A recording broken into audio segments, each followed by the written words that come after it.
Good morning, students. Welcome in online classes. My dear students, today before study, we have discussed about that the chapter number 2, the growth of nationalism, and on that day we have also discussed about that American Revolution. Today our topic is the French Revolution. After the American Revolution, one important revolution is also happened in the world, and in the France, this is known as the French Revolution. Actually, जो French revolution था, ये French revolution federalism के against start किया गया था। सामंतशाही जो व्यवस्था थी, जो राजशाही व्यवस्था थी, उसके अगेंस्ट स्टार्ट किया था। जो सामंतशाही व्यवस्था जो फेडरलिज्म था, उसको खत्म करने के लिए कॉमन पीपल, फ्रांस की जो जनता थी, वो चाहती थी कि जो सामंतशाही है उसको खत्म किया जाए और फेडरलिज्म को खत्म करके फ्रांस में रहने वाले सभी लोगों को इक्वालिटी, राइट, पावर और अपने अकॉर्डिंग जीवन जीने का अधिकार दिया जाए। हुआ क्या था, जो लुई 16 था उसको हम पहले बाद में डिस्कस करेंगे, लेकिन पहले एक चीज जान लीजिए कि लुई 16 जो था वो फ्रांस का राजा था। वो पेरिस, कहाँ पर, जो बास्टाइल थी, पेरिस की जो बास्टाइल थी वो उसमें रहता था। कॉमन पीपल से उसका कनेक्शन डिस्कनेक्ट था। वो अपने जिंदगी को लग्जीरियस लाइफ के अकॉर्डिंग जी रहा था। लोगों को क्या दर्द है, क्या परेशानी है, क्या दुख है, इससे उसे किसी भी तरह का कोई भी लेना देना नहीं था। अगर हम बात करें तो फ्रांस के रिवॉल्यूशन या फ्रांस का जो रिवॉल्यूशन हुआ, फ्रांस की आज़ादी के लिए जो क्रांति हुई, फ्रांस के लोगों ने जो क्रांति किया था, उसके कुछ पॉलिटिकल, कुछ सोशल और कुछ इकोनॉमिकल कॉजेज हैं। साथ ही साथ कुछ फिलोसफर्स का भी रिटन वर्क बहुत इंपॉर्टेंट रहा। And then after also American War of Independence से भी लोग इंस्पायर्ड हुए थे। स्टूडेंट, सबसे पहले हम बात करेंगे सोशल कॉज। तो फ्रांस रिवॉल्यूशन का जो सोशल कॉज था, सबसे बहुत इंपॉर्टेंट फैक्टर है कि जो सोशल कॉजेज था वो क्या था। जो डिवीजन था सोसाइटी का, जो फ्रांस की सोसाइटी का डिवीजन था, वो 3 पार्ट्स में डिवाइड किया गया था, जिसको हम अलग अलग नामों से जानते हैं। First state, second state and third state. ये कुल मिला के फ्रांस में there are 3 division of the society. First state known as the under the clergy, especially the first state, especially if you see the book, then you find in the first state priestly classes, and there were few unnumbered but owned maximum property, however they paid to tax. तो first state था, उसमें कौन लोग थे? Priestly classes के थे, pope थे, father थे और भी कुछ लोग थे। ये लोग फर्स्ट स्टेट में आते थे। मतलब जो फर्स्ट स्टेट था, फर्स्ट स्टेट के लोग काफी रिच होते थे और उन्हें हर तरह की सुख सुविधाएं मिलती थी। उन्हें किसी भी तरह का टैक्स नहीं देना पड़ता था राजा को।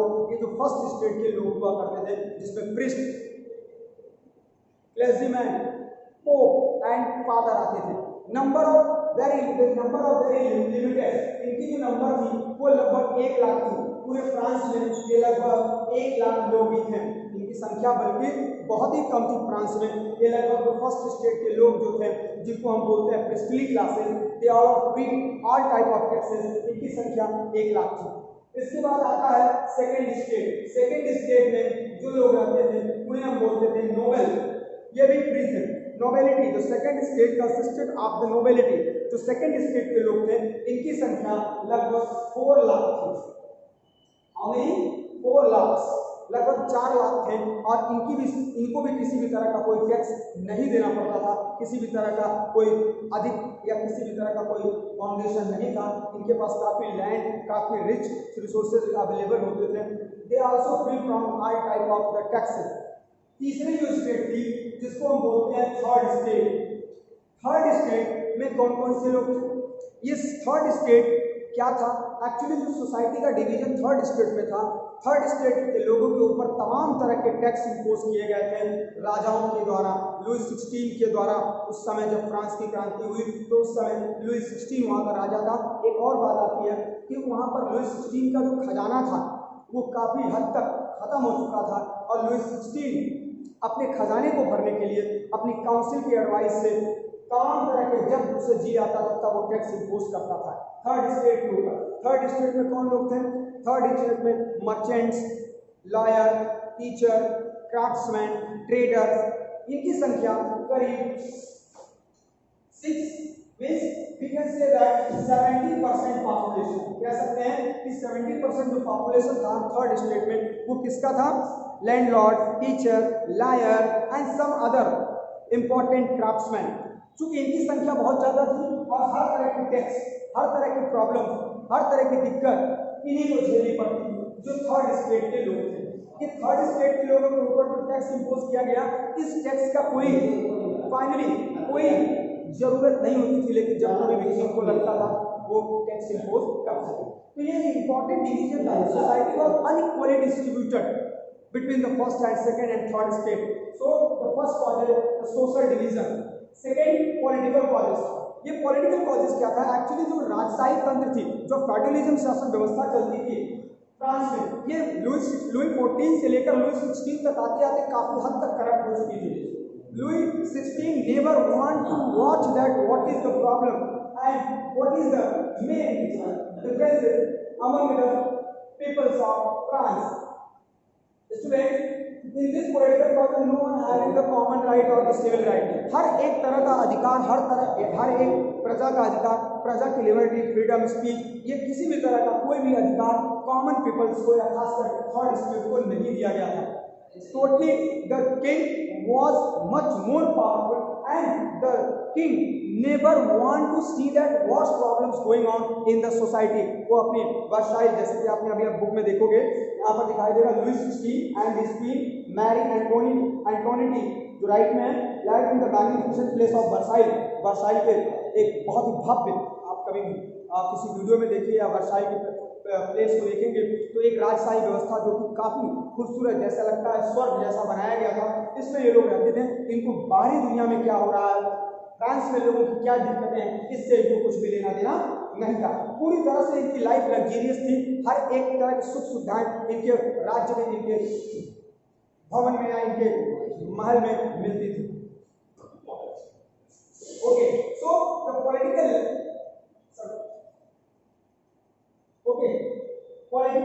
this is a very important reason. The political corruption, the king was totally corrupted into their duty. He never want to watch the worst problem going on into the France, and he never want to see what is the immediate needs of the citizens, those who are under the third state. इनकी क्या problems है, इनकी क्या दिक्कतें हैं, इसे राजा कभी देखने की जरूरत नहीं समझता। ये जिससे तीसरा जो रीजन था वो था इकोनॉमिक रीजन। आप सभी को पता होगा और जैसा कि इस बुक में भी लिखा है कि फ्रांस नंबर ऑफ फैमिन, अकाल, महामारी, भूखमरी, तमाम तरह की दिक्कतें फ्रांस में वो 18वीं शताब्दी के आसपास फैली थी। इसकी वजह से क्या हुआ, फ्रांस का जो सबसे इम्पोर्टेंट चीज था food, shortage of food and shortage of goods, ये लगातार बढ़ रहा था। फूड, जरूरत की चीजें, जरूरत की वस्तुएं लगातार फ्रांस से गायब हो रही थी। क्यों? क्योंकि वहां पर फैमिन आया था। अब फैमिन आने की वजह से तमाम तरह की दिक्कतें स्टार्ट हो गई थी। राजा का इस तरफ कोई भी ध्यान नहीं था। Economical reason, shortage of food और shortage of goods is also the very important reason. Day by day the price increases, लगातार कीमतें आसमान छू रही थी और इसका नतीजा क्या होगा, इकोनॉमिकल बैकग्राउंड अगर देखें तो फ्रांस में पूरी तरह से डेफिसिट का बजट था। तो फ्रांस की जो ट्रेजरी थी, जो किंग की जो ट्रेजरी थी, वो पूरी तरह से खाली हो चुकी थी और इसी को पूरा करने के लिए फ्रांस के काउंसिल और फ्रांस की कैबिनेट ने तमाम तरह की टैक्स को इम्पोज करती चली गई। इस टैक्स का पूरा का पूरा burden, all the burden carry by the third state of the France citizens, third state of the France society. तो economical reason, shortage of goods, day by day increases the prices, these are also economic factor for the France revolution. इसके बाद एक और बहुत important reason था, एक चीज और है यहाँ पर। एक तरह से हम कह सकते हैं कि जो फ्रांस की इकोनॉमी थी वो काफी बैकवर्ड हो चुकी थी। फ्रांस के लिए जो फैमिन आया उसने शॉर्टेज कर दिया गुड्स की, उसके साथ साथ फूड्स की, रिसोर्सेज का यूटिलाइजेशन, इंडस्ट्री बंद हो गई, बहुत सारे लोग बेरोजगार हो गए। इसका भी एक बहुत बड़ा इम्पैक्ट पड़ा फ्रांस के रिवॉल्यूशन पर। और हाँ, आपने पढ़ा था अमेरिकन वॉर ऑफ इंडिपेंडेंस में फ्रांस ने अमेरिका का साथ दिया था, जो कि उससे अमेरिका को फायदा हुआ। अमेरिका जीता, ब्रिटेन से जीता। फ्रांस ने उसका साथ क्यों दिया? क्यों? क्योंकि ब्रिटेन और फ्रांस के पहले एक बार युद्ध हुआ था और उस युद्ध में ब्रिटेन ने फ्रांस को हराया था और उसी का बदला लेने के लिए फ्रांस कि लुईस 16 ने या फ्रांसीसी गवर्नमेंट ने अमेरिका का साथ दिया था ब्रिटेन के अगेंस्ट, उसमें भी फ्रांस का ट्रेजरी, फ्रांस का खजाना खाली हुआ और फ्रांस के लाखों सैनिक मारे भी गए। इसका नतीजा क्या हुआ? इकोनॉमिकल बर्डन थर्ड स्टेट के ऊपर बढ़ता चला गया। Then after influence of philosopher, बहुत इंपॉर्टेंट है भी एक रीजन रहा। बहुत सारे फिलोसफर, जिन लोगों का अगर हम नाम करें तो उसमें सबसे बड़ा इंपॉर्टेंट रोल है मॉन्टेस्क्यू का, वोल्टेयर का, रूसो का, लॉक का। ये कुछ ऐसे फिलोसफर थे क्योंकि Montesquieu, Voltaire, Rousseau and Locke, they inspire, they give the inspiration to the French people. They write the ideas of liberty, the ideas of freedom, the ideas of brotherhood, the ideas of speech and the ideas of to present our views. इन लोगों ने लिखा कि जो कोई भी देश हो, दुनिया का कोई भी देश हो, हर देश में एक नियम, एक कानून होने चाहिए। इस नियम और कानून के तहत जनता को अधिकार मिलना चाहिए, जनता को अधिकार मिलना चाहिए, जनता को अपनी बात रखने में किसी भी तरह का कोई दबाव ना महसूस हो, इस तरह का एटमॉस्फेयर मिलना चाहिए। मतलब ये फिलोसफर जो थे मॉन्टेस्क्यू, वोल्टेयर, रूसो, इन लोगों ने फ्रांस की जनता को इंस्पायर किया किस फील्ड के लिए कि आप अपनी आज़ादी के लिए, अपने अधिकार के लिए लड़ सकते हैं तो लड़िए, क्योंकि आज़ादी, फ्रीडम, ये सभी आपका अधिकार है। So the great influence of the philosopher like the Montesquieu, Voltaire, Rousseau and many other law give the inspiration to the French people and give the idea of liberty, fraternity, equality and freedom. And finally, the freedom struggle movement against the Louis XVI going on very fast way for the revolution of the France. And then after influence of American War of Independence, yes, many of the French people inspired from the American War of Independence.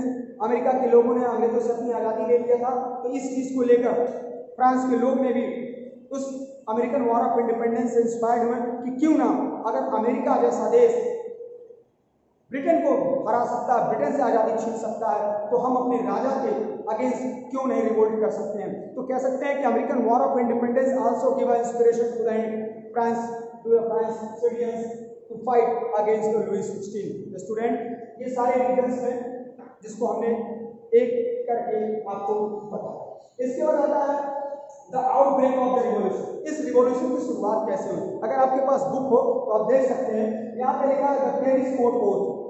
हुआ क्या? 20 जून 1789 का time था। Lewis 16 financial position लगातार day by day France की खराब होती जा रही थी। सो लुईस 16 ने एक मीटिंग कॉल किया और उसमें सारे स्टेट के रिप्रेजेंटेटिव को बुलाया गया। ध्यान से सुनिएगा। Louis 16 called the each and every representative of the different state, first state, second state और third state। 150 ईयर बीत चुके थे लेकिन कभी भी तीनों स्टेट की एक साथ मीटिंग नहीं हुई थी। पहली बार फ्रांस के इतिहास में एक बहुत इंपॉर्टेंट घटना होने जा रही है और यहीं से फ्रेंच रेवोल्यूशन स्टार्ट होता है और यहीं से फ्रांस का रेवोल्यूशन स्टार्ट होता है।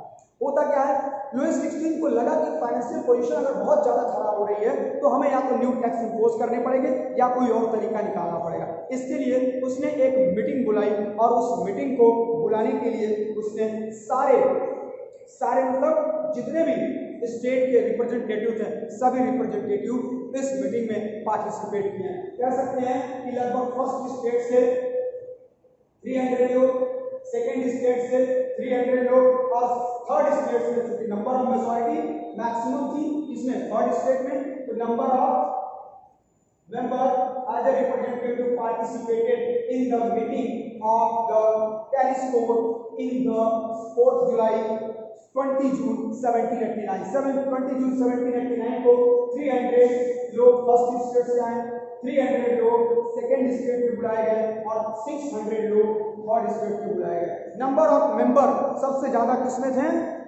थर्ड स्टेट में। सभी लोगों की मीटिंग स्टार्ट हुई। मीटिंग में यह लिखा गया कि नया टैक्स इंपोज किया जाए कि नहीं।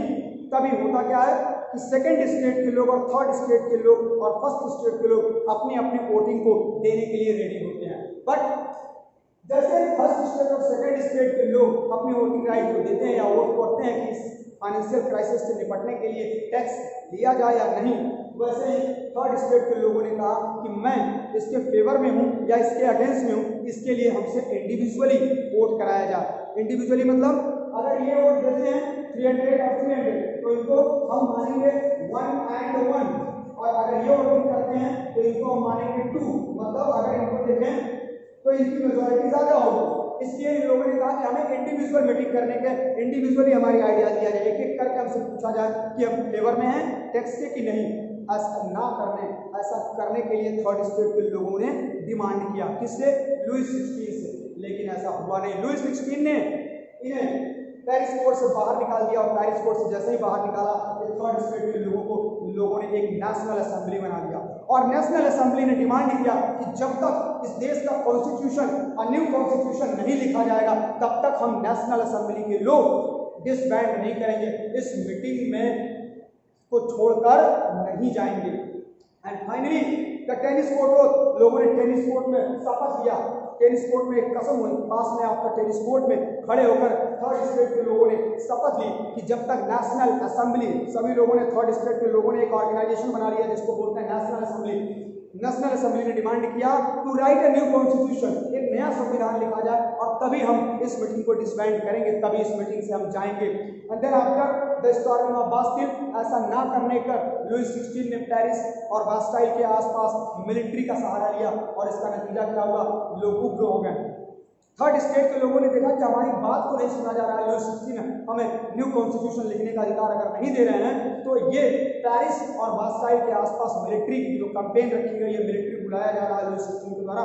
लोगों ने बास्टिल, एक फोर्ट था जिसको बास्टिल बोलते हैं, storming of Bastille, you can see here storming of Bastille. Bastille एक फोर्ट था फ्रांस में, आज के डेट में इसका नामो निशान नहीं है, क्योंकि ये थर्ड स्टेट के लोगों ने इस बास्टिल पर अटैक करके इसमें जो भी बंदी थे, चूंकि ये बास्टिल का जो फोर्ट था, ये फ्रांस की किंग लुईस 16 जिन लोगों को बंदी बनाता था, इनको प्रिजनर बनाता था, वो इसमें रखता था।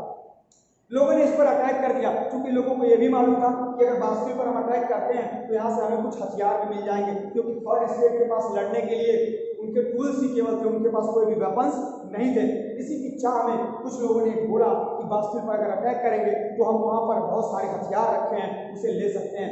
लोगों ने फ्रांस की बास्टिल में, जो पेरिस के पास थी, बास्टिल पर अटैक किया और इस पूरे फोर्ट को तोड़ दिया। आज के डेट में इस फोर्ट का एक भी पार्ट नहीं है, इसके एक एक ईंट को निकाल दिया, और इसमें कुछ लोग बंदी थे उनको छुड़ाया और सीधे 14 जुलाई 1789 को बास्टिल पर अटैक करके सीधे अटैक कर दिया और जेल को ज्वाइन करके रेवोल्यूशन को स्टार्ट कर दिया।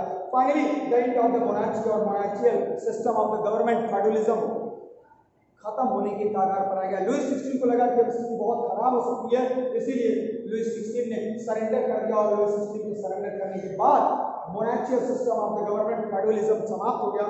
और इस रिवॉल्यूशन के बाद से इसी नेशनल असेंबली ने फ्रांस की कॉन्स्टिट्यूशन को लिखने के लिए एक कॉन्स्टिट्यूएंट असेंबली बनाया, जिसको बोलते हैं national constituent assembly. Through the national constituent assembly the member of the national constituent assembly write the constitution of India, write the constitution of France. As you know, Bharat का भी संविधान लिखने के लिए कॉन्स्टिट्यूएंट असेंबली को ही अधिकार मिला था, उसी ने प्रपोजल को पास किया था। ठीक उसी तरह से थर्ड स्टेट के लोगों ने नेशनल कॉन्स्टिट्यूएंट असेंबली बनाकर फ्रांस के कॉन्स्टिट्यूशन का लिखने का काम किया। और कुल मिलाकर कह सकते हैं कि 1789 के बाद से इंडिया मोनार्चियल 1792 के समय तक आते आते पूरी तरह से फ्रांस में राजशाही तंत्र और लुईस 16 का शासन समाप्त हो गया, और एक फाइनली डिक्लेरेशन आया जिसे हम बोलते हैं man rights of man and citizen. आप देख सकते हैं डिक्लेरेशन ऑफ राइट्स, जिसे मैग्ना कार्टा भी बोलते हैं। दुनिया के 3 इंपॉर्टेंट डिक्लेरेशन है ह्यूमन राइट्स के लिए, इसमें ये भी बहुत इंपॉर्टेंट है, the declaration of the rights of man and citizen 1789, important document of the French revolution. French revolution के बाद कॉमन पीपल को अधिकार और उनको सम्मान देने के लिए इसको डिक्लेरेशन किया गया। Then after it declare that all human beings have equal rights, सभी को समानता का अधिकार मिला। These right are valid at all times and in all place, ये अधिकार सभी के लिए सभी जगह पर मान्य होगा। This declaration become the basis for the right of for democracy and human rights the world over. आज इस Magna carta you can say that the declaration, इस डिक्लेरेशन के बाद फ्रांस को अधिकार मिला, और फ्रांस के साथ ही साथ दुनिया के लोगों ने भी इस ह्यूमन राइट्स के अधिकार को लेकर अपने देश का कॉन्स्टिट्यूशन लिखा। स्टूडेंट्स लास्ट आता है impact of the French revolution. क्या होता है इम्पैक्ट? फ्रेंच रेवोल्यूशन के बाद मोनार्चियल सिस्टम या फेडरलिज्म, जिसे हम सामंतवादी शासन कहते हैं, खत्म हो गया। फ्रांस के लोगों को इस रिवोल्यूशन के बाद सभी लोगों को इक्वल राइट मिल गया, सभी को लिबर्टी, इक्वलिटी और फ्रेटर्निटी मिल गया। देन आफ्टर मोनार्चियल सिस्टम गवर्नमेंट समाप्त हो गया और फाइनली नेपोलियन बोनापार्ट, मेरे इसका बहुत इंपॉर्टेंट नाम है, फ्रांस के रिवोल्यूशन में अगले चैप्टर में हम पढ़ेंगे भी। Directory setup in France, new government setup की गई फ्रांस में, जिसको डायरेक्टरी बोलते थे। और उस न्यू गवर्नमेंट का मिलिट्री जीनियस नेपोलियन बोनापार्ट ने उस डायरेक्टरी का हेड माना गया और फाइनली फ्रेंच गवर्नमेंट का लीडर बनाया गया। किसको? नेपोलियन बोनापार्ट को। Napoleon Bonaparte, General Napoleon Bonaparte leading the victorious French soldiers after defeating the Austrians in the Battle of Hurlbut. Napoleon Bonaparte finally abolish कर दिया किस चीज को? फेडरलिज्म को। और नेपोलियन बोनापार्ट एक नए डेमोक्रेटिक, एक नए गवर्नमेंट को स्टैब्लिश करके फ्रांस की आज़ादी को आगे बढ़ाते हुए नेपोलियन बोनापार्ट फर्स्ट जनरल और एवर आर्मी जनरल बनकर डायरेक्टरी सिस्टम को स्टैब्लिश करके एक नया राइट और एक नया अधिकार एक्सेप्ट करते हैं। Okay, so I hope that it is clear. Today we have discussed about how the French Revolution started, what was the causes, and after that what was the tennis court oath and what was the story of Bastille. Thank you.